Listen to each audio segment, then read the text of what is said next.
The Simpson's का show pop culture का एक अहम हिस्सा बन चुका है और उसने हमेशा अपनी शानदार पेशगोइयों के लिए शोहरत हासिल की है। हाल ही में एक क्लिप वायरल हो गया है जिसमें एक किरदार जो कि अमेरिकी सदर डोनाल्ड ट्रंप से मुशाबह दिखाई देता है, जिसको ताबूत में ले जाया जा रहा है। इस मंजर में कई सियासी शख्सियात मौजूद हैं और लोगों का ख्याल है कि ये मंजर ट्रंप की मौत की पेशगोई कर रहा है, जो 12 अप्रैल 2025 को वाक़ होगी। ये वायरल वीडियो इस बात की तरफ इशारा करती है कि द सिम्पसन्स ने मुमकिना तौर पर ट्रंप की मौत की तारीख पेशगोई की थी और इस वीडियो को देखकर लोगों में तशवीश और कयास आराइयां बढ़ गई हैं। इससे पहले भी एक फोटोशॉप शुदा तस्वीर वायरल हुई जिसमें ट्रंप को ताबूत में दिखाया गया था और उस पर rest in peace Donald Trump 1946 से 2024 का पैगाम दर्ज था, लेकिन वो पेशगोई भी हकीकत में नहीं बदली। द सिम्पसन्स की इन पेशगोइयों की शोहरत ने लोगों को ये सोचने पर मजबूर किया कि आया ये महज एक इत्तेफाक है या कुछ और। दरअसल ये सब सिर्फ अफवाहें हैं और कयास आराइयां।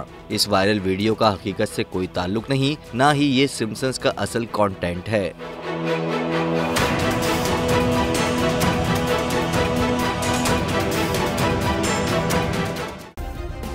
सब्सक्राइब करें और बेल दबाएं ताकि कोई खबर रह न जाए।